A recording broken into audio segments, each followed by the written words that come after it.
State your name for the record. Is 3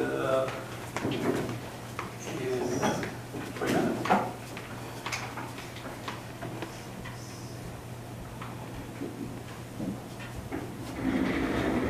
Hi, Brad. No problem. Good evening, Sheldon Sparks. Thank you for having me here tonight. I really appreciate it. Mr. Jorgensen, thank you for your email last week. Appreciate it. I really do. Took it to heart. Encouraged me, motivated me to come speak tonight. Although I may disagree with the premise that the rationale that you gave, I'm going to respect your wishes here. I want to talk about busing. Busing has been an issue since summertime. We've had high turnover rate in the leadership there, or in the oversight there. Not blaming anybody again. I'm not, sitting there saying that, Sahaki is not doing his job, or Saeed's not doing his job. It's a difficult job. A lot of moving pieces, a lot of moving parts. We've had 5 times that the bus has been late since the beginning of the school year, anywhere from 5 to 20 minutes. And so once a kid gets off the bus, gets into the office, gets his yellow slip, walks down to the campus, comes into the classroom, gives the teacher the yellow slip, comes back to his seat, grabs the Chromebook, comes back to his seat, gets the instructions from his teacher, most of that class is already gone. And so busing is affecting learning at the high school. And I'm assuming it's happening at the other schools as well. It's affecting sports.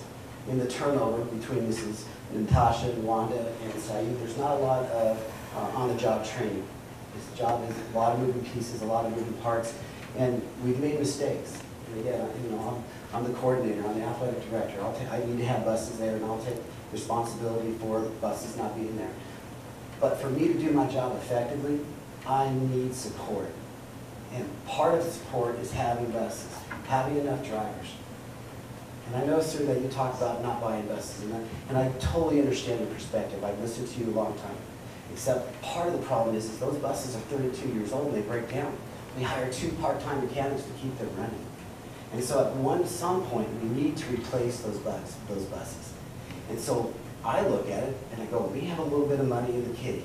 And again, it's not my retirement, it's not your retirement, it's not your slush fund, it's not my personal fund.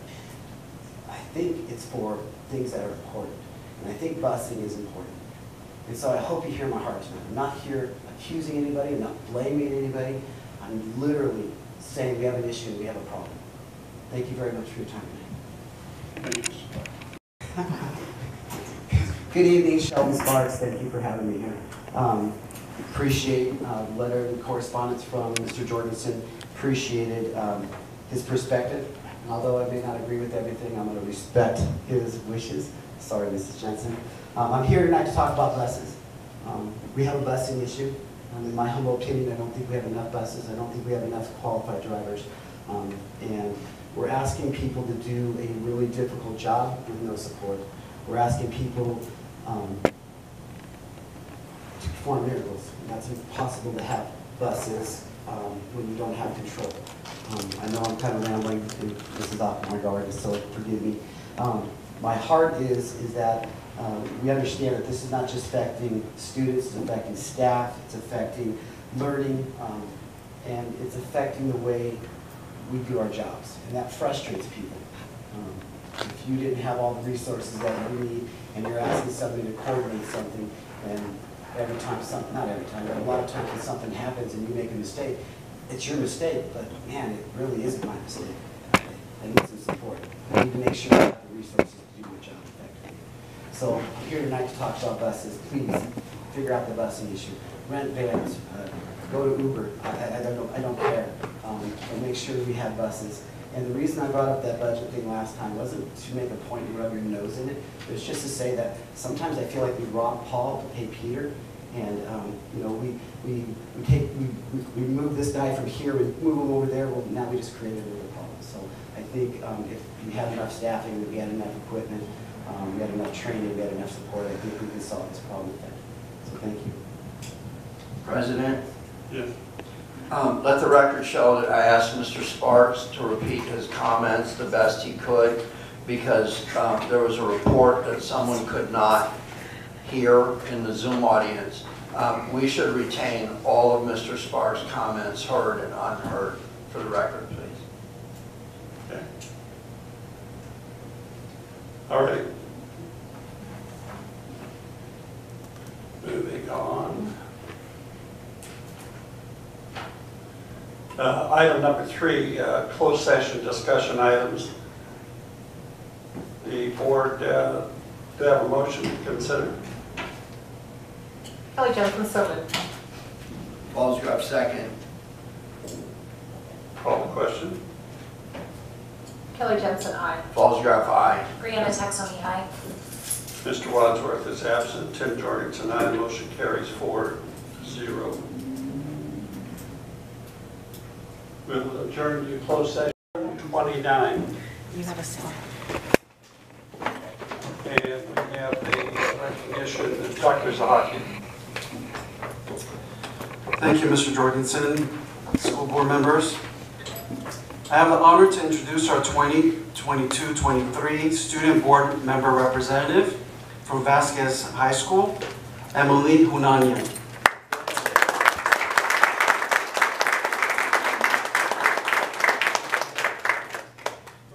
She's seated with her family right now. Sorry to put you on the spot, but you're going to have to get used to it this year. She's a 10th grader at Vasquez and has been a student in our district since 9th grade. She's an outstanding member of our cross-country team for Vasquez, our swim team, and has excellent grades. She's also a member of the National Honor Society and is the vice president of the sophomore class of 2024. She has a love for learning and is enjoying her high school experience at Vasquez. Prior, she attended LAUSD and has shared with Dr. Chamberlain that being at Vasquez High School is a very refreshing change. She has a desire to represent Vasquez High School, as well as High Desert, as well as Meadowlark, and to serve her community as a student board member rep. She likes music and plays the violin. She also enjoys the outdoors, hiking, and camping. She likes dogs and is an animal lover. She has a good heart and likes to be there for her friends. And she's currently learning how to crochet. So welcome, Emily. So with that, Okay, Emily, welcome. Board President, I want to welcome you, but what I'd first like to do is if you could step up here and take a picture with our board members, and then we would like you to have a seat, and then we'll have some board member comments, and then we'll give you an opportunity to introduce yourself, okay? Cool. Board members, if you'll join us up front, please.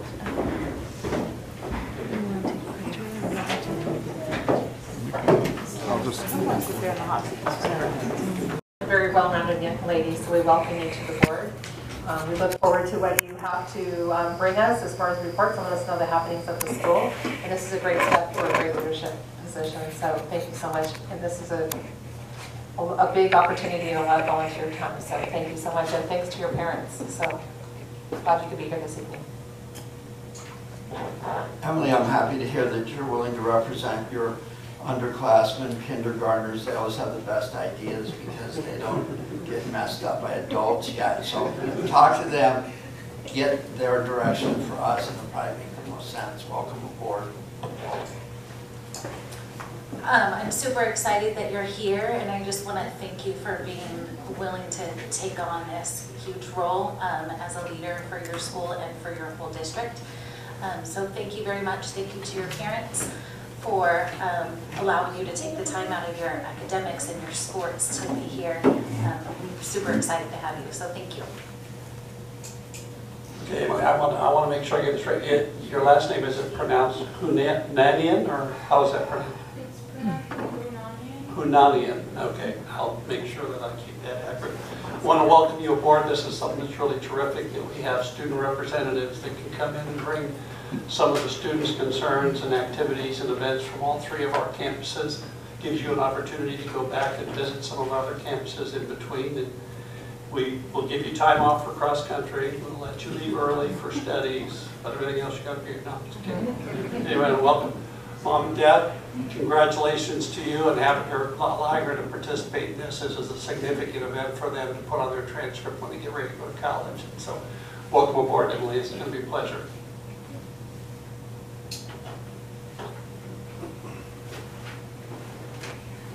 And as the first item of business, room 4A, if I could have our new student rep lead us in the Pledge of Allegiance, please.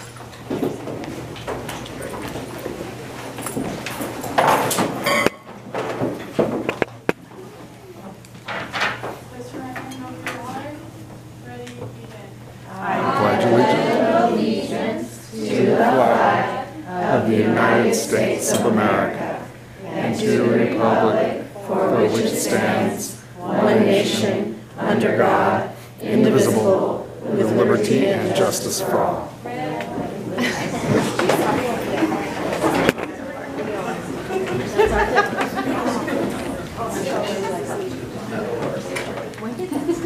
Item 4B, civility statement. Ms. Jensen, could you read the civility statement for us, please? Communicate clearly and concisely with a respect for the time of others. Listen objectively, carefully considering the opinions of others. Understand the counterparty effects of disruptive, demeaning, and intimidating behaviors. Understand and respect district policies and procedures, and maintain a respect for the rich history of the district and the efforts of others who have served in the past. Thank you, Ms. Jensen. Item 5A, report on closed action. The board will consider and may act on any of the following items in closed session. Any action taken in closed session will be reported in open session as required by law. Closed session may be called at any time during a formal meeting by a motion of the Board of Education for the purpose of discussing personnel problem, pupil problem, a purchase, consultation on a legal problem with an attorney, and with employee organizations in regards to salaries, fringe benefits. All formal action taken on such matters must be made in the open meeting. It's my responsibility to report that no action was taken during this closed session. Item 6, public comments and recognitions and reports. Dr. Zahagian. Mr. Jorgensen, we have 2 public comment cards. Stand by. We have 5.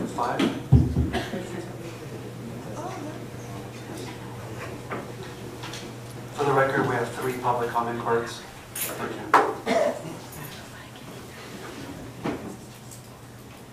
Okay, our first commenter would be Miss Marilyn Alford. If you could step to the podium. And before, is she here, Marilyn? Hold on. With the submission of a reading of the cards exhibit on the agendized, you can speak on an agendized item or a non-agendized item, and not more than 3 minutes are allotted to any one speaker, no more than 20 minutes on the same subject. This portion of the agenda is for comments and recognitions and reports to the board. It is not intended to be a question and answer period. If you have questions for the board, please provide the board president with a written copy, and an administrator will provide answers at a later date. Ms. Alford is not here.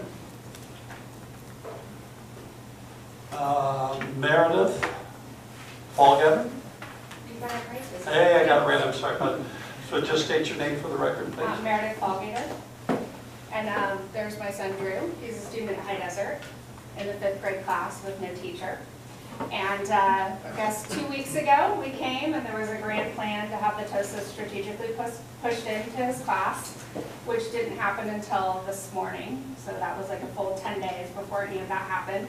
And today there was an unfilled sub position. And there were 3 different subs in his room today, one of which was a classified employee that was in there for an hour and a half, which is actually against the law to have a classified person in the room that long without a sub. By the end of the day, he says about 7 people had lunch detention, people were in and out of the office, and it just kind of deteriorated.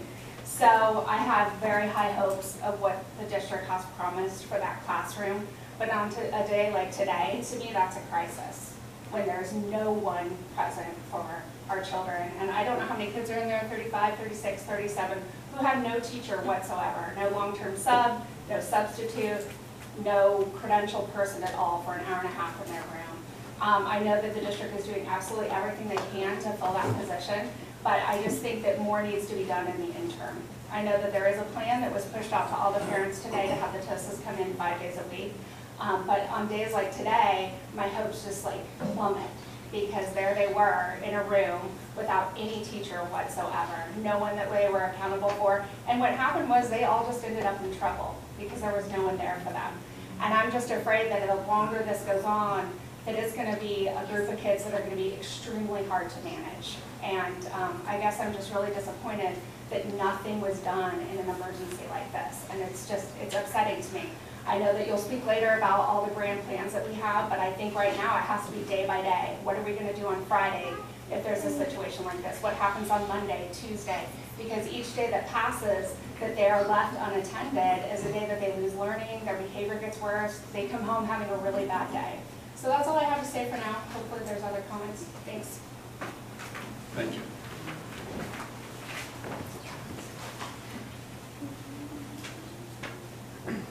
Next comment, Tracy Constant.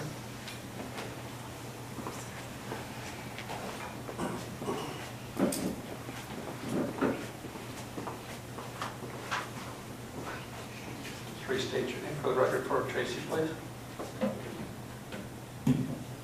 Tracy Costin. I'm going to make it brief this evening because Mr. Wadsworth isn't here. I believe the persons coming up to the podium to speak, whether they're teachers or if they're parents who are not only your constituents but community members, whether you like them or not, that's not your job as a board member. You are serving everyone. So I believe their issues should be addressed by someone, whether a district office person or a board member. After they speak in the near future, at some point, they should be addressed. I've mentioned this before. In the past, we've had board members that have contacted constituents one-on-one. This board tends to not do that. I don't know why. Additionally, when persons like Jackie Eyre from the town council come up here, or your ADA representative, Mr. Sparks, whom I believe them to be persons of high integrity. I hope when they raise concerns that they are addressed at some point. And that's all I'm going to say for right now. Thank you. Thank you.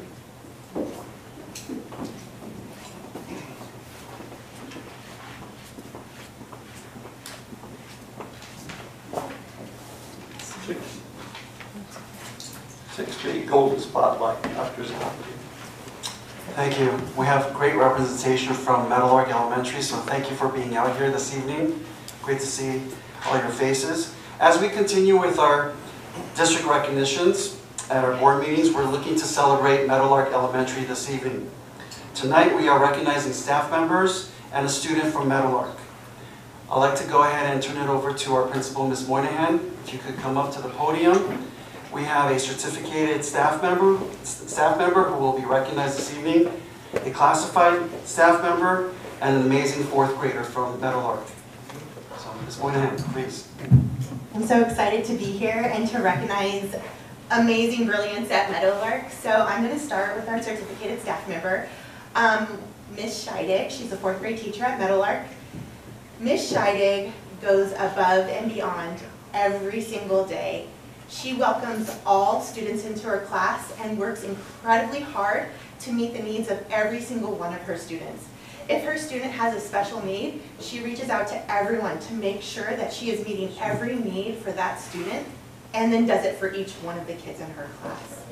All of her lessons are so engaging. I walk into her class and just wish I could stay there all day. Sometimes they're doing marble, like roller coasters. Sometimes they're planning how to do honestly, just amazing off-the-wall things that are so engaging to the kids and really get them involved in their learning. And so I just really wanted to honor what an amazing teacher Ms. Scheidig is. So everyone give her a round of applause.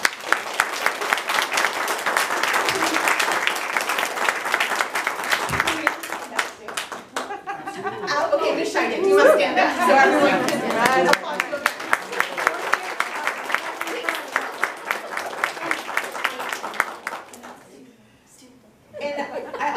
Thank you, Ms. Scheidig, for all of the hard work you do.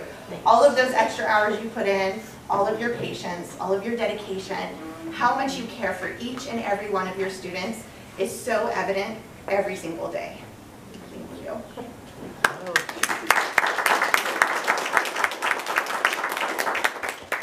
And next, I have a classified staff member, Ms. Crystal Harder.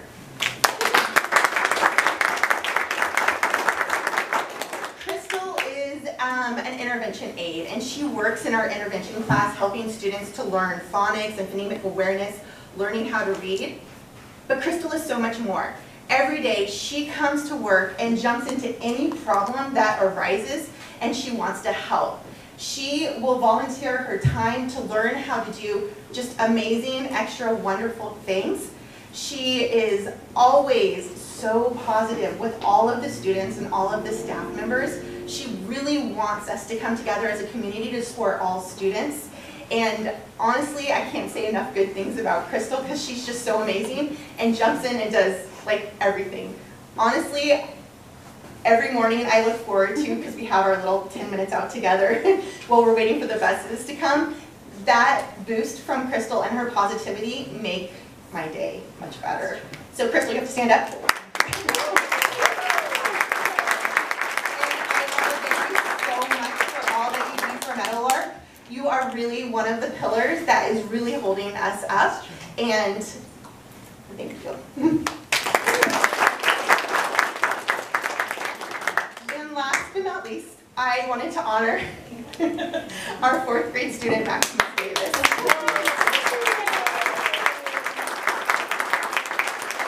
So Max is just this really amazing kid who is always really happy.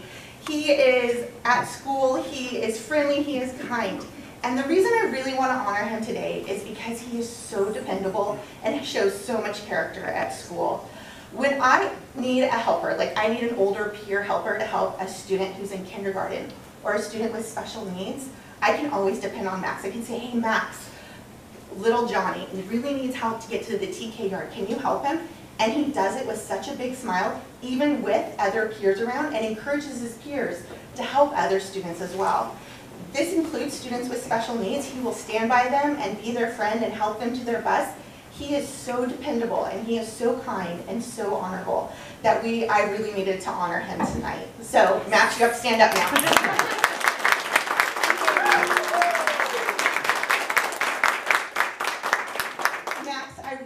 Honor you by saying thank you for being a student role model at Meadowlark. He's amazing.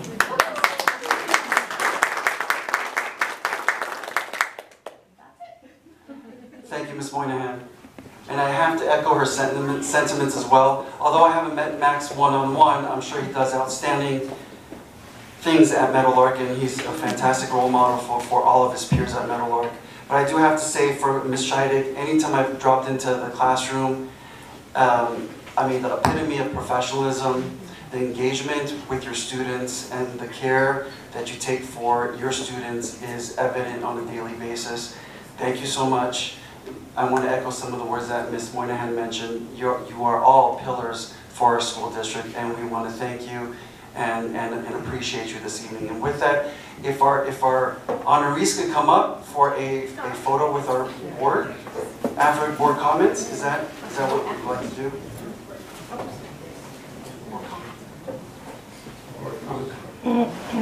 Well, I think we've heard the last few weeks and since COVID how difficult teachers' jobs are and how things have been really tough on people. So it's so nice to hear how positive you both are, Ms. Harder and Ms. Scheidegg.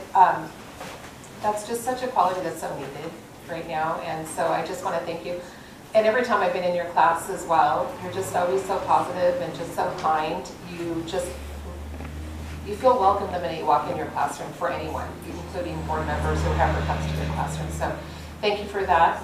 And Max, you probably don't know this, but I remember going to, I think it was like a winter program, and you were singing your heart out. And I just thought, you are just, well, I don't want to say you were so cute because that might embarrass you in the 4th grade.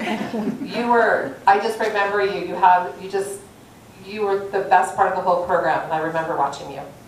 So, and I just want to say the qualities of being kind to other people is so important, and don't lose that no matter how old you get or how grown up you get, because that's really a quality that not everyone has. So that's something really important that will take you far. And sometimes you don't realize a kind gesture or just being kind to another person, you may just go about your day because you just have a kind heart. But to that person, sometimes you make their whole week or their whole month, or you make a really big difference in their life that you might not realize you're doing. So keep that up. That's a really great quality to have. So I just want you to not lose that. Look at that cute smile. Still adorable. I remember you. Okay, I'm gonna keep it together here. I have a daughter that many of you kids know. Her name is Tammy.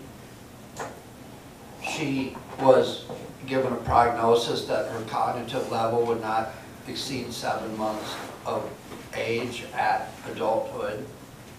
She was not ambulatory until she was 5 years old. Ms. Scheidig, you have been Tammy's home teacher, I don't know how many times.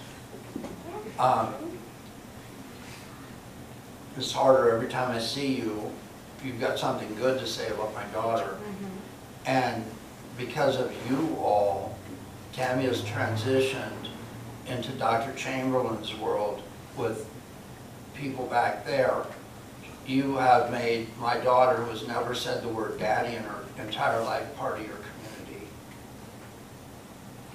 Take that one home. Max, I don't know anything about you other than your little sister is over here clapping for you. So that speaks to your character in my book. As long as you don't have to pay her to do that, you're batting 100% at your age. Congratulations, young man. Brianna?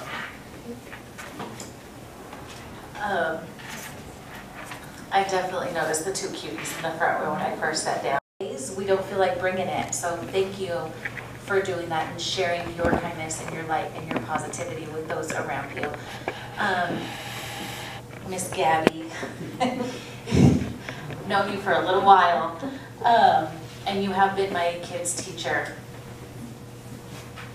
Just seeing you, when I walked out of closed session, just seeing you in the audience made me excited.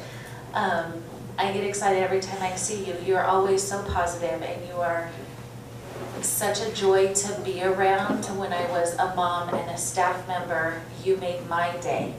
I know you changed my child's life.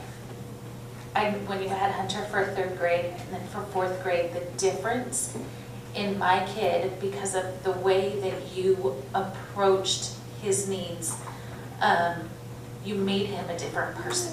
You made him able to deal with life at such a young age and able to find where he needed to adjust himself, and you helped him through that. And sitting in meetings with you, it's clear how much you care about every single person around you, students, staff, parents. Olivia still tells stories about your animals, not so much the lessons that are amazing in your class, which I know she remembers because she's smart, but it's the personal stories about the animals and about your life and how much she connected with you through the love of animals that made a huge difference for her. So thank you for continuing to be incredible. Hi, Gabby, I haven't seen you in a few years.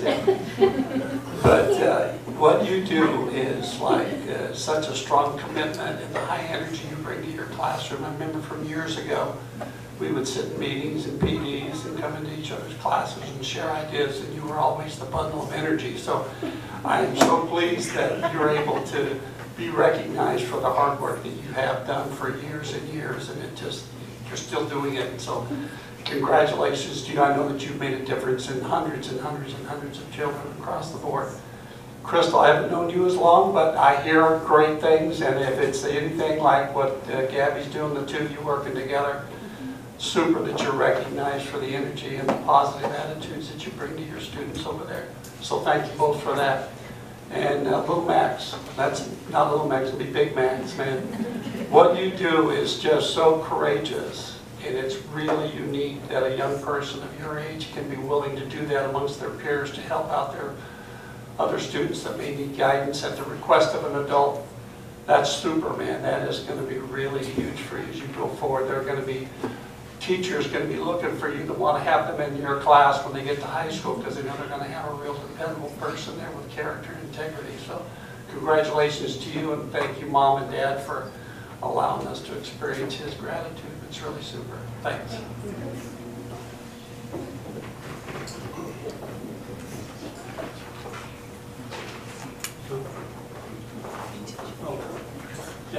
go get a picture with these fine folks.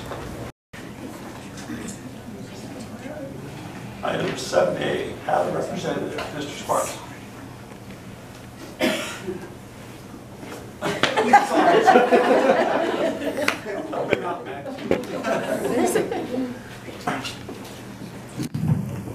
Good evening, thank you, Sheldon Sparks, ADA President.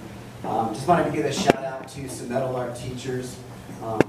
They've been stressed out, to say the least, working in not ideal conditions, large classrooms, coming out of COVID, feeling a little burdened with that, stressed with that, and then coming into this year, they had high hopes of just a more normal, more calm year, and so wanted to give them a shout out. You guys, ladies, are doing awesome. Hang in there. Shiloh, congratulations. I don't know, there you are, you're here. Congratulations. I'm very pleased to have you on campus. Teachers are awesome, so appreciate that you support us so very much. Thank you very much. Dr. Sahaki, thank you. I've seen you grow over the last 13 months. I appreciate that you are building relationships. I appreciate that you're giving vision. I appreciate that you're listening. Thank you that you are a different perspective. Hope that we can continue to move together and grow together and move this organization forward as partnering. But I just appreciate what I've seen over the last few months, so thank you. Last couple of weeks, I wasn't here last week, Ms. Alford was. At the beginning of the year, our board asked for more positivity. They sat there and said, you know, I want teachers in here, I want students in here, I want more positive. And so we've taken that approach. We really have. Mrs. Alford's done a great job. She's the good cop, however, I'm the bad cop. So I try to be positive. I really do give a shout out to as many people as I can. But I also got to be realistic. I'm the ADA Meeting president. I'm not just representing Vasquez. I'm representing all three schools and all three sites. And what we're seeing and what we're sensing this year is ADA members are not happy. I'll be honest with you. We came in from last year. We cut staff 2-3 years ago. We divided up their workload amongst the staff that was left. And now we're fighting over compensation. Still haven't figured that out. That's a frustration amongst ADA members. They are asking us to do more. And we ask TOSA to do more. I have a whole list of what TOSA does. And I'm going to read that because I think it's important, it's impactful. And ma'am, I'm not trying to disrespect you in any way, shape, or form. Okay, they do teacher support, they do CAS coordinator, they do virtual program oversight, they do LPAC, they do IEC compliance, independent study, SOAR, math intervention, initial assessments, instructional technology. They do LCAP, reading intervention, they facilitate IEPs, textbook adoption, MTSS, school-wide screening. We do case management, we do AVID, we do SEIS navigation support, we do assessment accommodations, we mentor SPED teachers. We write goals, we progress monitor, we staff develop, and we do another about 20 things that I won't bore you with. So when we ask teachers to do more, we have more than stepped up. And we have partnered. When you ask for teachers to show up, we're here tonight. We are, and we're singing your praises. We love this district, we love this school. Our message has been consistent. If I gripe about anything, it's how we treat our employees. Right? And I think that, and again, I'm not blaming anybody, it's just the culture sometimes. And so when we're asking teachers to do more, how can we do more when we're already to the breaking point? I'm so thankful that you guys are hiring more teachers. Thank you. I guess we start tomorrow. I'm thrilled about that. I guess we got another one in the works and they're going down to Meadowlark. You know, the problem is that we still got teachers who are going to have large class sizes. And you're asking a first grade teacher to teach reading to a class of 31, 32, yes, that is below the CBA, and that's fantastic. That's great for Mr. Mirza, sorry, I mean, but it's not so good for teachers. It's not so good for student performance. And so again, we ask TOSAs and teachers to do a lot, and we share our burden. We're tired of fighting to be compensated. I think she stated it best. You know, she can go get $25,000 somewhere else. We're the second lowest paid district in LA County. And again, I'm not sitting here saying pay us, pay us, pay us. But when you sit there and you ask us to do more, and we're fighting to get paid for what we have done, I think we get a little burned out. I think we feel a little underappreciated. I think we feel like nobody's listening to us. I feel like we think the grass is greener somewhere else. And so you have a group of teachers who are disgruntled. they're unhappy, and then they're asked to work more, and then they're asked to work even harder. When are the teachers not going to solve the problems that the district has created? And I don't mean that disrespectfully, guys, I really don't. But we have to make cuts to the budget, so teachers need to step up. We have too many kids in classrooms, so teachers have to step up. And again, we will. That's what we do as human beings. That's just who we are in our DNA. You know, we're not going to sit there and gripe to our parents about it. We're not going to gripe to our students about it. We're going to gripe to you about it. Because that's my job. That's our job. And so please hear me. I don't just come up here and stand on the box for Sheldon Sparks. I'm so sorry that that's what you believe, sir. That is never, ever, ever who I want to represent. I represent my union. And I try to do it the best I can. I said it a couple weeks ago. This is not a career advancement for me. This is not helping me earn any points with my boss and my leaders and my leadership. I do this because this is the right thing to do, and teachers need to be heard, and you need to see another perspective sometimes. And I'm sorry that my shtick comes across sometimes, and it just might rub you the wrong way. Mr. Fallsgraf, you have a shtick, and you rub people the wrong way too. But that doesn't mean I discount or we discount what you have to say. And I hope you don't discount what I have to say just because of my shtick. So thank you again for bringing us here. I appreciate each and every one of you. I know this district, this job is difficult. Hey, shout out to Mr. Zaid. Sir, I'm so sorry you took that job, but we'll manage it together. But we got this. Thank you, guys.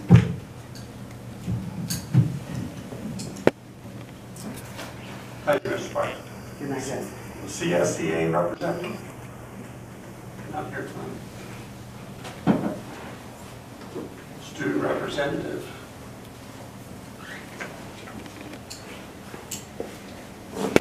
First of all, I want to thank you all for the warm welcome and introduction. I'm very excited and honored to be serving this position. I've just a little bit prepared, just a little snippet of what's been going on. The volleyball team hosted a game against Knight Prep Academy, and the girls took a victory. It was very nice. Tuesday, Dr. Chamberlain showed around some high desert volleyball students for Shadow Day. They were able to go to various classrooms around the campus and see what they're going to be transitioning into, and they were able to watch our volleyball team play. Cross country also had a meet that day. Our girls took the victory, got first place with a score of 25. Leilani McClaws, a Vasquez runner, got first place. So congratulations to all the runners. And this Wednesday, Dr. Chamberlain hosted a grade level assembly for all the students at Vasquez, going over the student handbook and just expectations for us as students. She shared a concern she had with the amount of tardies that we've been receiving at school, and announced that we will be doing party sweeps on Mondays. And she reported that one day after that announcement, the level of tardies went significantly low from a group of students to maybe one or two. So that's very nice. Thank you.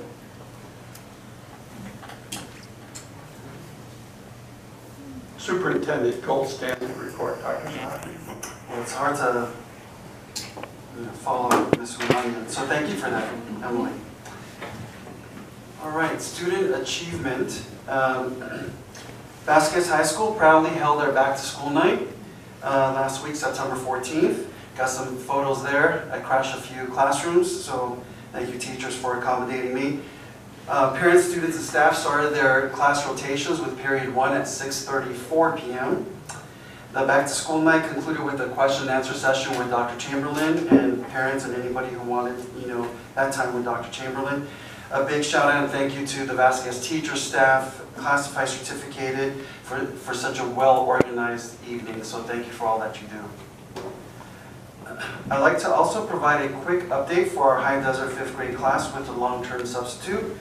Ms. Fallgetter, I just want to thank you for your advocacy for not only for your child, but for all students of our district. So thank you. In the past 2 weeks, we've had potential teacher candidates to potentially fill the position or positions that unfortunately did not come to fruition, not on our end. We're clamoring and fighting for the same candidate pool with other districts. Nationwide, there's 56,000 teacher vacancies. So it's pretty tough out there.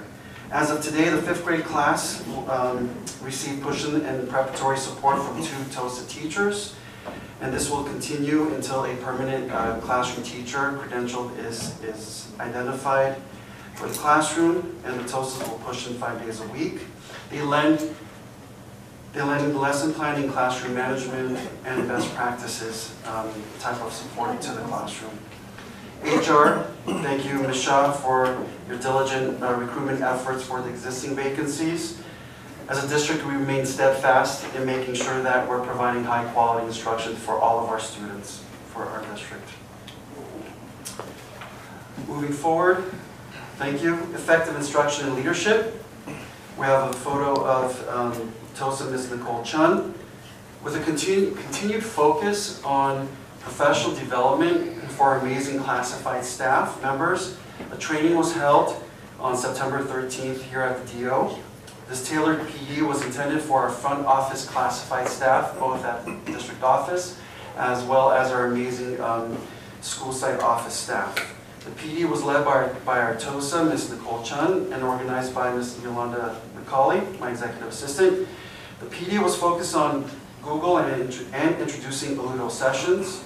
In addition, a focus on Word doc and Sheets, an overview of Gmail and Google Drive, along with Excel and slides. For the next staff training, the continued effort will be for staff to bring in their areas of specific needs that they might have pertaining to their specific roles at their sites or at the DO, which would include also Google Slides, Sheets, or documents. Ms. Chun and Ms. McCauley will be working on a shared space to gather all of this information so that information could be shared in terms of best practices from site to site for our classified staff. So thank you to everyone for putting this together. Community engagement. Ms. Hunanya mentioned the homecoming game of last Friday. So we have a couple of pictures to share from the Vasquez homecoming game of September 16th. Thank you to our wonderful family, students, and community members and alumni for their support at the game last Friday. It was well attended. Kudos to our student athletes, coaches, our athletic director, Mr. Sparks. In addition, thank you, Ms. Torres, ASB advisor, and your fantastic ASB students for their diligence and hard work for putting this all together, including the successful turnout of the homecoming dance of last Saturday. Thank you, Mr. Jorgensen. This concludes my report.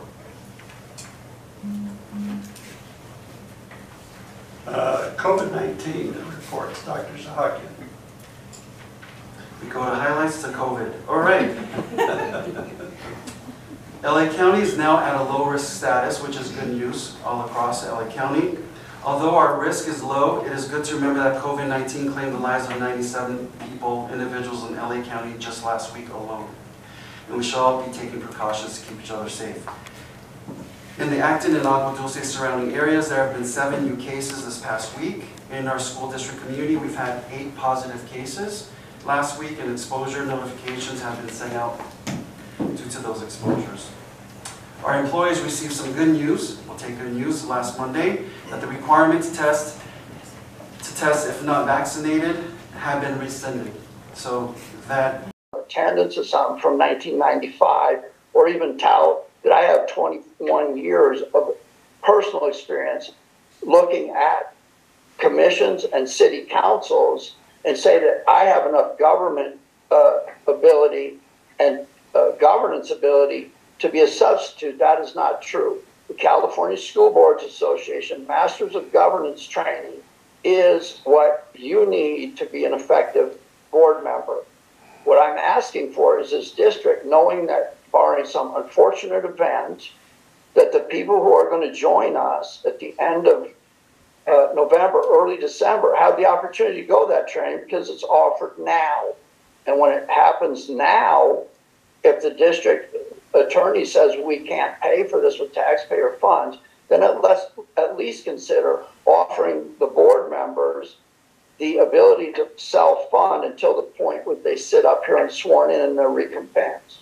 I'm looking for a full board that is trained to know what to do so we can put some of these confusions away that result in misconceptions that we're communicating to the community. Next, I want to talk about financial certification. Gentleman back there sat up here last meeting. I run him through the ringer about every tiny thing. I did that so people that don't know what it looks like don't join this board uninformed. That's why I did it. I didn't make any popularity contest. I ended up being bashed in the newspaper over it. But let's talk about the reality of financial certification. It's being said out there that negative financial certification is a tactic to avoid addressing immediate issues such as teacher layoffs and schools closing. Well, let me tell you this. Negative financial certification simply means this. You cannot pay your current debts or the debts for the foreseeable 2 years. When that happens, the county comes in and issues one of these. It's called a FCMAT report, a Fiscal Crisis Assistant Management Team. I have another one here from Einstein from the same year, when both of those organizations are having financial issues that affected this district even to today. So my point here is, if I'm going to be criticized, do not criticize me for things that people did in 2014 and 2016. Do not make misrepresentations. When I go like this, when I'm talking, see this, there will be a link to something someone said when I air this on YouTube. And you might find it interesting, because people have a tendency to want to go back and change the rhetoric on something that happened in the narrative on something 6 and 8 years ago. I'm not sure why it doesn't affect us now. We've already taken care of most of it. But at the end of the day, please do not make misrepresentations. What this says is what was going on at the time. It told you the financial issues, and they're here. I can sit up here and say, oh, I'm smarter than everybody in the County Office of Education. It's a moot point. Same way with this one. I find it difficult to take financial criticism and analysis from people who sat on one of these boards and rode it into the ground financially and dumped the debts on the backs of this district, its students, and ultimately its staff. And that is most evidenced by the little bit that came out last week, or last meeting, and the gentleman said there's $133,000 that was held, basically an escrow, for 5 years on this charter, because they were anticipating there would be additional payouts for liabilities related to that charter. They were SPED liabilities. And again, someone stood up and told us, well, that wasn't going to happen. So let's catch up. Let's realize that when you kick the can down the road by saying, oh, we chose negative certification because we didn't want to do this. Well, all that did was push the layoffs down the road. It pushed the court testimonies, the grand jury investigations, the charter-related lawsuits, the findings by judges, the payouts. It just pushed that down the road. That's all it did. And we all lived that. So don't characterize me as being responsible for other people's things. Now, to put this in mind, this year, this 2014, this district, there were tons of other ones experiencing the same problem. And it's related to loss of revenue due to ADA. But we're in a different world now. We can't have the same thing where somebody's up here telling me one week, you are responsible for loss of ADA while you guys are putting 100 kids on a week. It doesn't all add up. Lose the rhetoric, turn positive. This place is awesome. But yeah, mischaracterizing me, I don't take well to it. Wasn't that wonderful? It's pitiful that I have to say these things. But again, there will be links up there where you can click on it and go, oh my God, he's right. And I'll even give you this stuff for you to read too if you really want to waste your time. We've done most of this. We're on the way up. Let's keep it going up. And negativity, just put the skids to it, okay? I can keep giving these lessons all day long. There's a lot more, but I won't. Brianna.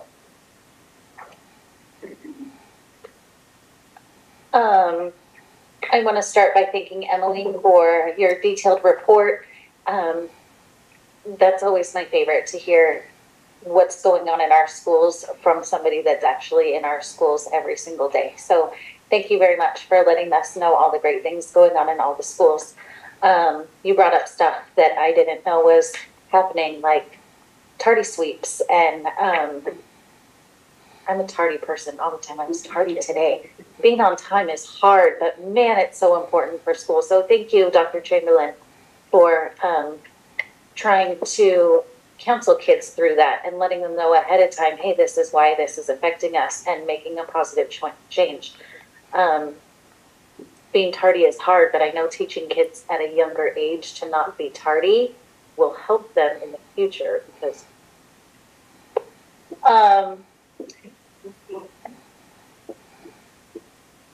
I was able to attend Lackawanna for the cheer fundraiser last night. It's always fun to do Lackawanna nights, because there's so many people that come out that you get to see, and it's more like a social hour than actual dinner. So that's really fun. I hope it was a great turnout for the cheerleaders. I'm excited for whatever team or group is doing the next one, because I will be there too. So I just want to do a huge thank you to Lackawanna and to all of the businesses that continue to support our kids. We have so many businesses that support our students, that support our youth leagues throughout all of our schools, whether it's soccer or Sierra or softball fundraisers or anything. I just want to really, really stress, instead of going out to Antelope Valley or out to Santa Clarita, try to keep our business here and shop at our local stores that are supporting our kids, support the businesses that support our kids. It's so huge, and they will continue to give back. So thank you again to Lackawanna and they did a football fundraiser, so thank you for supporting our cheer and our football. I was able to attend the football game. You might have heard me there. It's so much fun to watch. I get a bird's eye view and to watch all of our kids. There's Meadow Lark kids and there's High Desert kids and kids that don't go to our school that are coming back and hanging out with their friends, and our cross-country drum line. To have one sports team support another sports team like that was really cool to see. So thank you to everybody that comes and supports our teams. The dance was a huge success. So thank you to ASB and to Vasquez staff. I'm really, really trying to get to things at Meadowlark and High Desert. So far, I've only been to the volleyball games for High Desert, which are so exciting.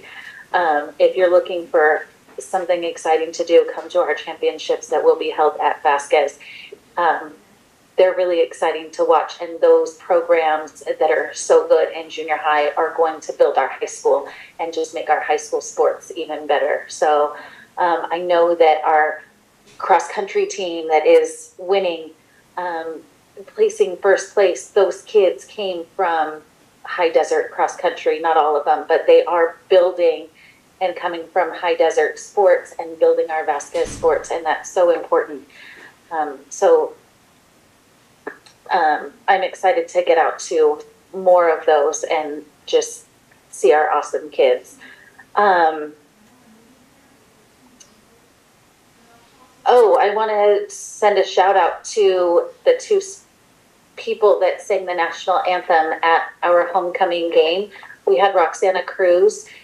She's an 11th grader at Vasquez. She sang absolutely beautifully. And then we also had an alumni, because it was our homecoming game, we had an alumni come back, John Cogan. He was the class of 2020. That class that didn't get the rest of their senior year. They didn't get a proper graduation at the end.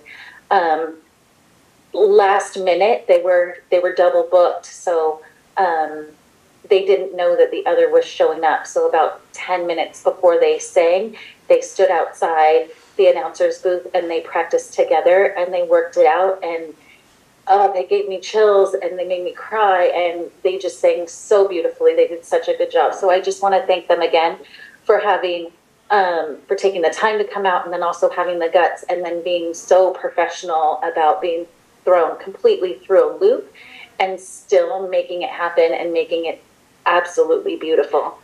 And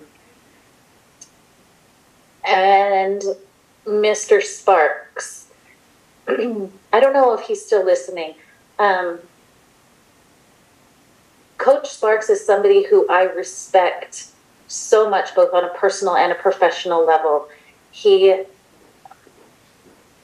made a difference in my children's lives and in my life and in the lives of everybody around him.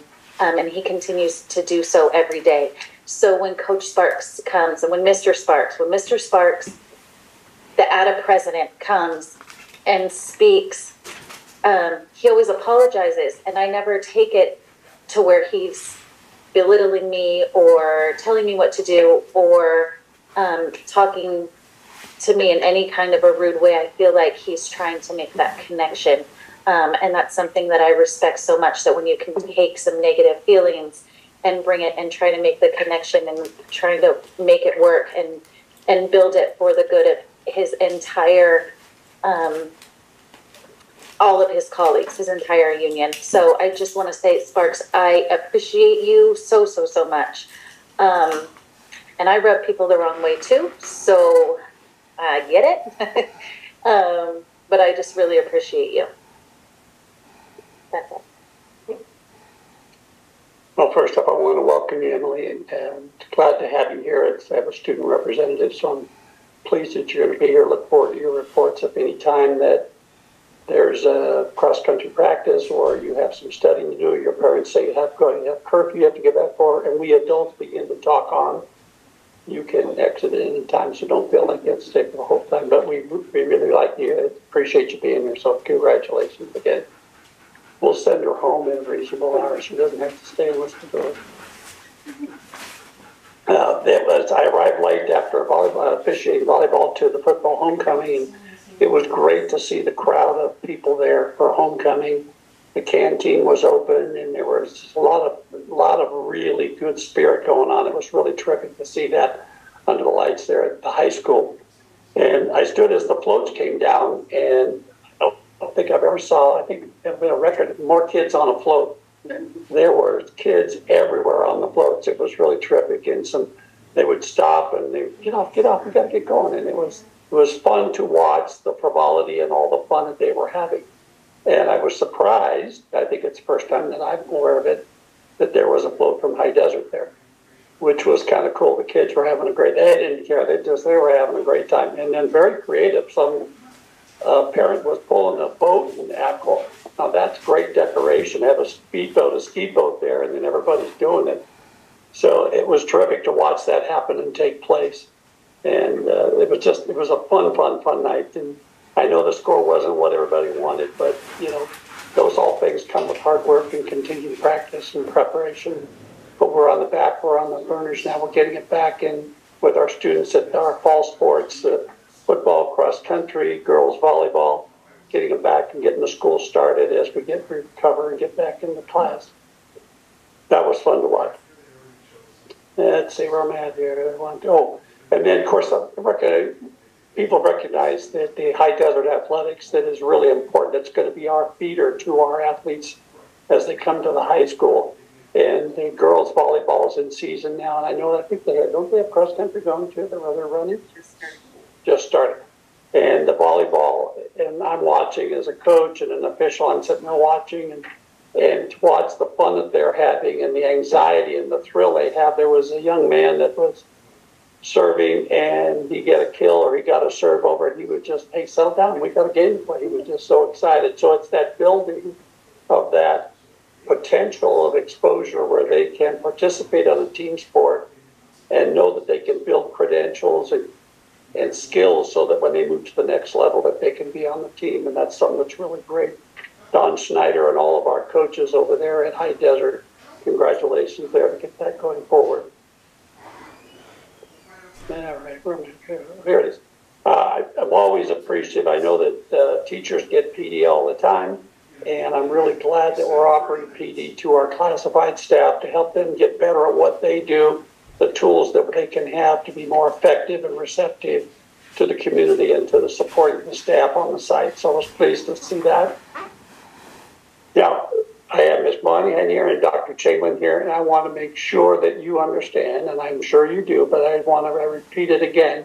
Please let them know that all of the board members, myself and everyone, we are so appreciative of the hard work that your staff is doing. Your classified, your support staff, you management people, and your teachers, what they're doing for our students.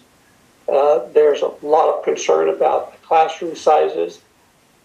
The HR is working on that. We're competing with districts from around, and you know that, but we're doing everything we can to get teachers in place so that we can mitigate these crowding things so that we can still have successful classrooms like Ms. Scheiding is doing and the crew there, because we know that there's Scheiding juniors over there that they're all, she's being like, they're sitting right next to her. Yeah, there we go.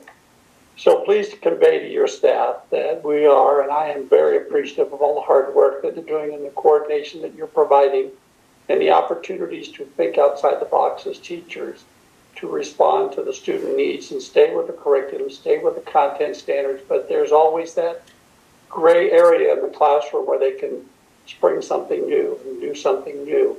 I recall when I was teaching, they would come to my health class, so what are we going to do today? And I go, well, we're going to do health. But it's going to be a different kind of health. And so we would always be creative to respond to the student needs. They're doing it at Meadowlark, they're doing it at High Desert. Dr. Chamberlain, you're new at the high school, and we're appreciative of all the hard work that the staff is doing there. The frustrating job about this job that my colleagues and I support here is that we approve requests and we kind of guide requests. We don't make anything. We don't get to direct anything. We get to filter, we get votes, and we do all these things here. So the frustrations are that we'd like to move a lot faster than we can. We'd like to, but like Mr. Paulsgraf has said, that there are certain rules and guidelines that we have to follow as board members, the Brown Act, and things that are kind of like, if we were in my classroom, I'd be doing a ton of stuff. Teachers understand this. They do a lot of creative thinking on the class. It's just so engaging. And so Mr. Salcedo is going to tell you more about what the teachers are doing. Thank you everyone for having me. Thank you everyone for having me out. Three teachers are obviously me, Mr. Tabbitt, and we're going to go with Mrs. Shabby because her last name's impossible to say. So this is actually, yes, like Ms. Chamberlain said, it's very engaging, very project-based. For example, in my engineering class so far in 4 weeks, we've had 3 different projects that we've encompassed already. I'm going to speak a little bit about the other 2 classes. This is what PLTW covers. If you're seeing it here, if you're seeing it at home. The Gateway program and computer science are more of like the middle school level. We're covering the engineering and the biomedical science on the bottom part. So Shadi and Tabbitt are covering the biomedical part. This year we have principles of engineering for this school year, and then next year we're looking to add introduction to engineering design as well. So we offer both of those in unison next year.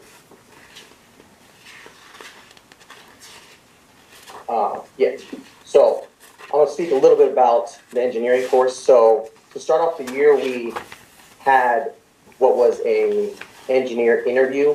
We had every student paired up with an engineer in the community, mainly the community. Mr. Paulsgraf helped out with that as well, and I want to thank you for that. We had mechanical engineers, civil engineers, aerospace. We had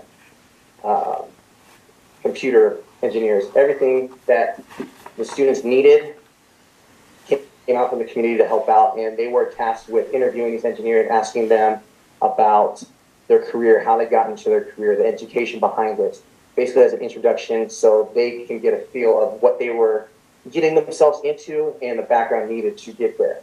The next project we did was based on simple machines and complex machines. So basically they were tasked with having to create a complex machine that used 3 simple machines to lift a 1 pound weight, a total of 6 inches in less than 3 minutes, which was actually pretty easy for them. They did it all in like 30 seconds, so congratulations to them.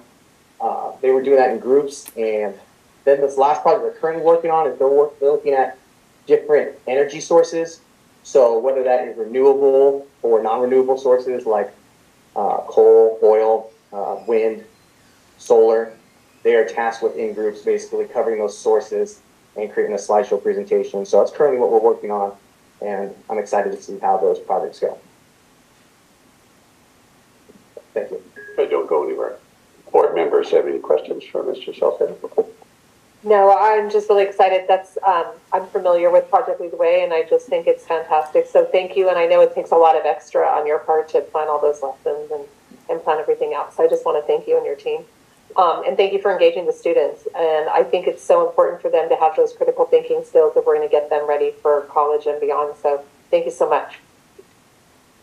Mr. Salcedo, thank you for imparting my punishment on the engineers I work with at work, who hate me because they want to kill my trees. They see them as an obstacle. And so I turned them over to you. I hope they were somewhat helpful to you. They had to engineer, they put in a 5 million gallon tank, and I made them build like a bathtub around 4 palm trees. And the price went through the roof, and who knows what. My director was saying, I can't believe the control you have over trees. But the trees were really important because the villas at the MGM Grand in Vegas modeled their pool planting around these 4 trees. So I had a laugh. I said, you know, the least you can do when you're done killing my trees is help give a kid in my community a future. So I hope one of them did something for you. This is killer stuff. This is what puts, you know, this idea that you're just going to go to college so because your parents want you to go to college, that doesn't do anything. This kind of gets people to thinking and saying, okay, maybe I can, you know, make money doing something that I can create things and do things. So I appreciate this very much. Thank you, sir. I want to thank you for doing what you do in the classroom and on the campus, and thank you for sitting here to show us what you're doing. A lot of times what we see is the idea of things, and we don't actually get to see the implementation until somebody like you comes and says, this is what we're doing, and breaks it down for us. So thank you so much for doing what you do and for sharing what you do with all of us. I know you're making a huge difference, so thank you. I think it's absolutely exceptional that we teach our students content, reading, writing, arithmetic. You need to learn this stuff. Why? Why do I need? And this is the kind of class where they can apply their math skills to a particular engineering project. Oh, I remember that. That's why I learned that. Oh, it's really great. So these hands-on projects, creative projects, critical thinking, teamwork that you're doing, I think is just absolutely exceptional in engineering. I'm really keen on the biomedical science. I'm a health person. There's all that stuff that goes in there. So kudos to you and the staff for doing it and getting this working. I have one question for for your engineering staff, what is the current student engagement? How many are in the class right now? Right now we have 9 in the class, so it's actually a pretty good teacher-student ratio in terms of starting the class off. We're looking to grow, like the ideal number is like 15 to 20. Right. So that way you're not losing too many, especially for a PLTW type class. Most of the numbers are in that sweet spot of 15 to 20. Right. Well, your students are going to be your ambassadors. They're going to go through 1 semester and they're going to go out and tell their younger brother, friend, whatever, and then the next semester get to the point where you'll have to manage it really well. But thank you to you and your staff for doing this. It's I really appreciate it, and it's good for the students. Thanks. President, I forgot something. When you file your grievance for being sat out in the audience with Mr. Spark, know that I was pushing the whole time for you to be at the front of the presentation, and it was the other board members. So please vilify one of them instead of me this time. Thanks. One more thing. So the videos, we have videos that we posted. Actually, it's on if you're not following it, the counseling Instagram. So if I don't post it or share it out to the community page, go ahead and follow the Vasquez Counseling Instagram. So they'll share the videos out as well. I believe it was on their story. No bias there or anything, but.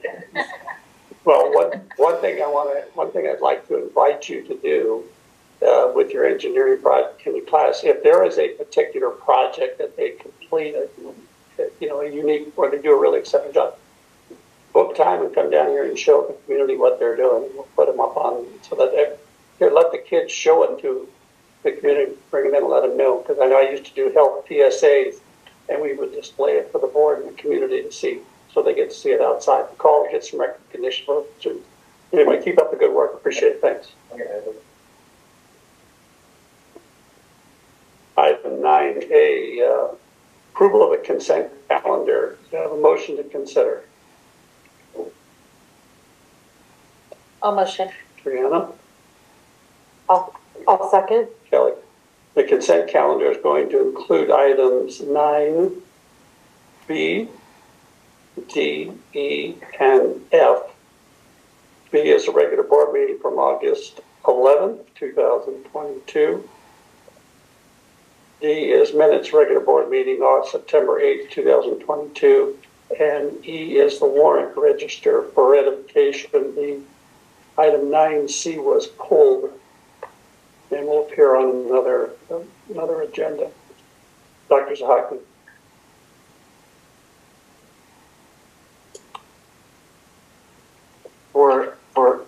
Do we include item F, master contract? No, sorry, item F2, yes. The master contract, the Academy for Advancement of Children with Autism. I want to have a brief discussion about the autism contract, please. Yes, board member discussion, Ms. Jensen. I don't have any comment. Mr. Falsworth. This master contract, is this for a sole student or is it for district-wide services or both? This is actually for both. It's a non-public school agency that provides services. Thank you. Brandon, do you have anything? I don't have anything. Hearing nothing further, call the question. Kelly Jensen, aye. Falls-Graff, aye. Brianna Taxoni, aye. Tim Jorgensen, aye. Mr. Wadsworth is absent. Motion passes 4-0. Right. 10A, personnel action report. Motion to consider. Kelly Jensen, so moved. Falls-Graff, second. Dr. Zahaki. Just want to share that we do not have any addendums to the PAR.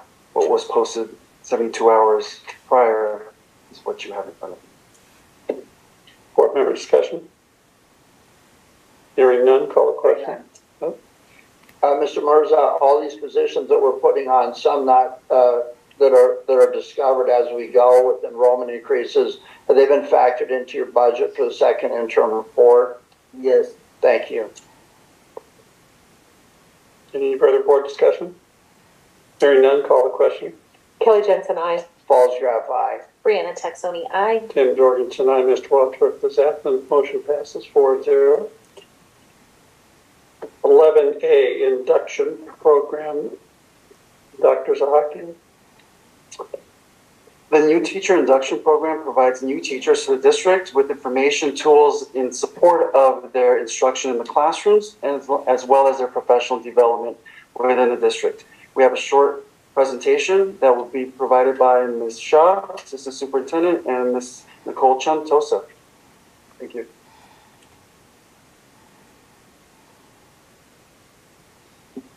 Good evening, President Jorgensen and fellow board members. I'm here and Ms. Chun is hopefully on the other end of the Zoom there to do this with me.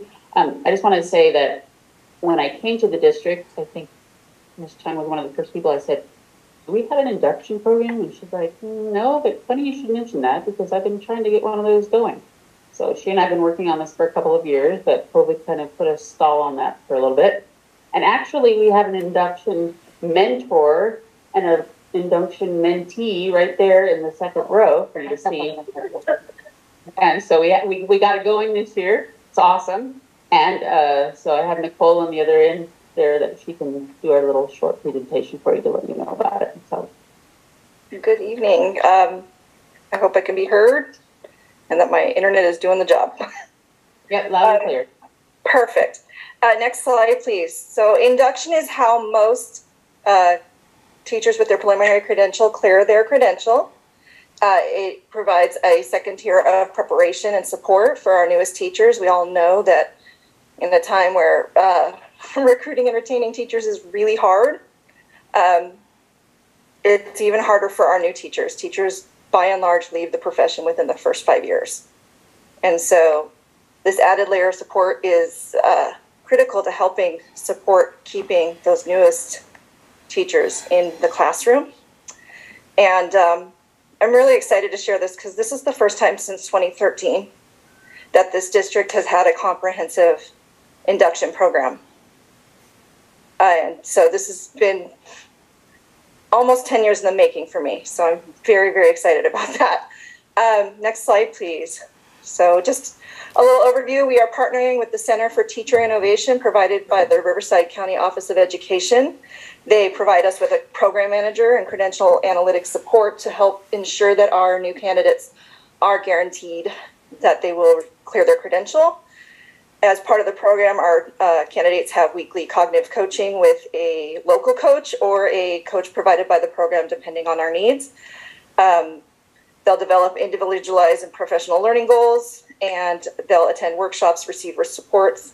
We also can support our teachers with all of those important assessments that they need as part of getting their credential, including the TPAs and RECA. Over the course of the year, they'll do 4 cycles of inquiry and have an opportunity to participate in observations. This can be an observation of the candidate, or it could be the observation attended by the candidate of a master teacher to learn some best practices. Next slide, please. So by the numbers, this year, I have to say, like I said, this has been very exciting for me because it's been a project. So when I first got my dashboard, I literally took a screenshot and sent it to Ms. Shaw and was like, it's really real, it's live. We have 7 candidates enrolled in our program with 4 of our local coaches, Ms. Scheidig being one of them, and she's there with her mentee, yay. And I'm serving as a coach as well at Miss Owens at the high school and Marilyn Alford at the middle school. And then we are taking support from CTI as well. We have 2 cohorts because we had some teachers who are eligible for either the early completion option or that have come to us with year 1 completed. And so they will finish year 2 with us. And then we have a second cohort of our candidates that will complete a 2-year program. And on the docket, we have 8 future candidates between people who are either interns or people who are postponing induction. So it's definitely a program of great need for us. Next slide. So just looking forward, 1, mark your calendars. We will have our first colloquium May 25th, 2023, prior to the board meeting to celebrate our inductees. And also just trying to look at the power of this program and how we can build further support. So we're looking at the classified grant program as an effort to support classified staff who may be interested in pursuing teaching credentials, as well as looking for other ways to kind of take the ideas of this program and the cognitive coaching of this program and expand it out beyond just our new teachers, because everybody could use an opportunity to work with a mentor or a coach. And to me, honestly, the experience is reciprocal in benefit. So that's all I have to share. Thank you so much. And I really want to thank Ms. Shaw, because a lot of people sat in her office before for the 10 years that I've been trying to do this, and I would say, hey, I really want induction. They'd be like, well, that's great. But they never let it happen. She empowered me, she supported me, and I want to thank Mr. Mirza. He found the money to pay for it. So I'm just really excited to share that. So thank you. Thank you. It was quite a team effort. Board member discussion. Mrs. Shaw, just very briefly, can you, for the public, I don't think people know, I think people become a teacher and they're just put in a classroom.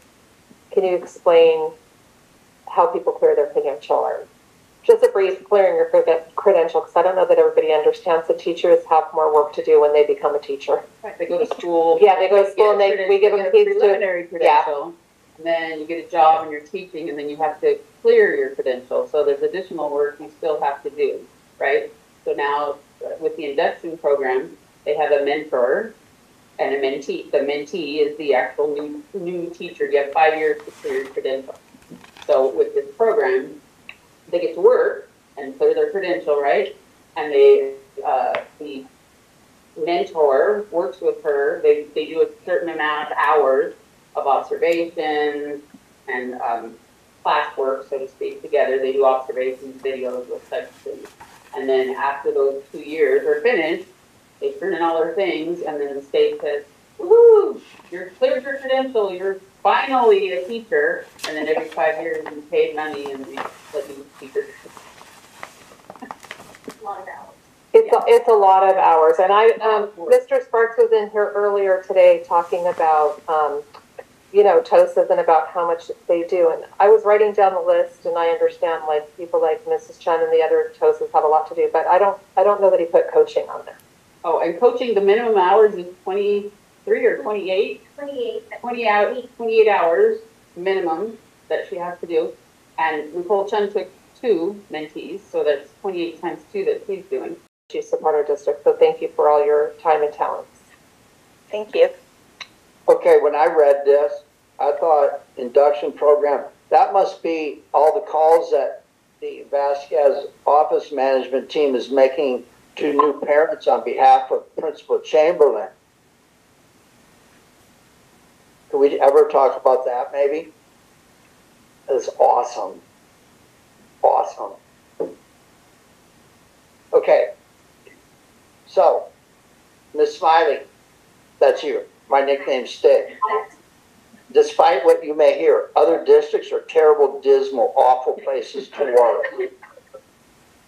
Store that one.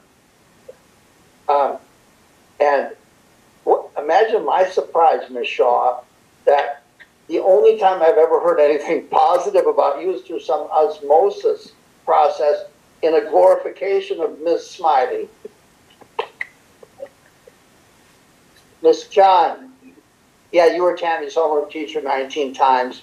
I'm glad they got you out of the classroom into doing this so you can make other people as professional as you were in the classroom. Thank you. Thank you. Just great coaches too. Tell me your name. I'm sorry. No, it's not Miss Smiley. Oh, it's Miss O'Brien. Miss O'Brien. You are blessed to have this woman in your mentor. So, yes, thank you. You keep paying attention, girl. You keep paying attention.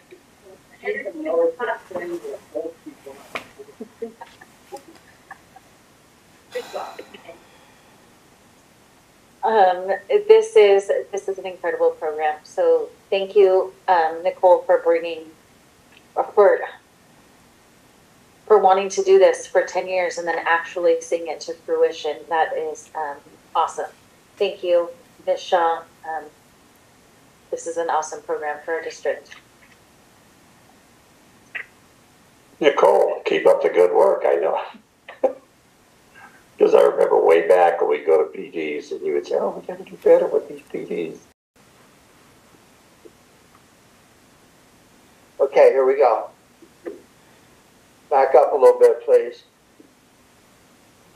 Let's get to the part about declining enrollment and charter school funding and liability.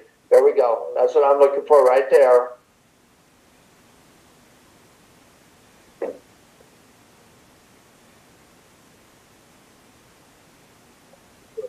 Do we see what it says? It says that we're responsible for our charters and the negative effects of things they do financially. That will come back on this district. How many, time to play, how many lawsuits can you handle today? How many $250,000 settlements coming out of charter schools can you absorb into your bus fund? Mr. Marza, thank you. Is that clear to everyone? Okay. I'm good. Jensen, maybe. Brianna. I just want to point out that the hard work Dr. Zahaki and I look large in terms of possible bus driver trainees. He's been on the phone quite aggressively trying to recruit individuals as well as a certified bus trainer. So thank you, Mr. Mirza, for your efforts. We recommend that the Board of Trustees approve a contract for a certified bus trainer, Ms. Lisa Patterson. to train new bus driver trainees. Board member discussion. Hearing none, call the question. Kelly Jensen, aye. Falls Graph, aye. Brianna Texoni, aye. Tim Jorgensen, aye. Motion carries 4-0. Mr. Wadsworth is absent. Item 12C, Memorandum of Understanding MOU between VHS, Acton Agua Dulce Unified School District, and LA County Department of Parks and Recreation for school-sponsored recreation. Motion to consider. I'll motion. Brianna. Falls Graph, second. Ken. Dr. Zahaki. LA County Department of Parks and Rec pushes out an MOU to LEA school districts for the utilization of their facilities at any given time, and this is for the 22-23 school year. Exhibit B within the MOU also provides, and it's in the attachments, a current list of fee schedules for anything that the district would like to utilize within Parks and Rec, be it a rec room, be it a theater room, what have you. So we're recommending that the board approve the MOU between our district as well as LA County Department of Parks and Recs for school-sponsored programs. This is a requirement of the state auditor's office. Yes. Yes. The state auditor be involved in your school finances is not usually a good thing, right? And this goes back to 3 school districts being targeted by the state auditor's office to feed evidence of an evidentiary chain in the San Diego case where Judge Link ordered that this district pay back $750,000. Do you know how many buses that would buy, Mr. Mirza? 2, 3, maybe? Anyway, the state auditor, despite we have been compliant with what they want, has suggested that we continue to do this annually as a means of promising that we're not going to go back to rogue charter funding. Would that be, forget the word rogue, but they want the assurance that we update our policy every year. So we're aware that Judge Link said that what was happening was illegal, maybe. And within this, I printed this up myself, very computer literate now. There are 1, 2, 3, 4, 5, 6, 7 different criteria that the state wants assurances of, and the one, get this, think about this, to better ensure effective oversight of charter school finances, Acton Agua Dulce Unified should place a district representative on as a non-voting member of the board of each charter school. What a novel idea. Imagine me sitting in their board meeting, running through their numbers and doing what they're doing. Maybe I could, that would affect the way I'm characterized in the newspaper as causing all of this. Anyway, it's my fault that this got pulled back early. I'm not trying to exclude the new board members. I just wanted them to own what they're buying or selling or whatever it is. But anyway, that's why the first read is now. What I would ask is that any of our charters, that they are provided with this and they are encouraged to stand up there or appear on Zoom if they have a problem with any of this, would be my ask. Thank you.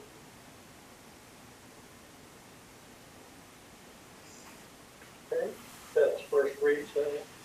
Books. 12E, Resolution 2022-2302, authorizing use of remote. Resolution 2022-2302, authorizing use of remote teleconferencing provisions AB 360.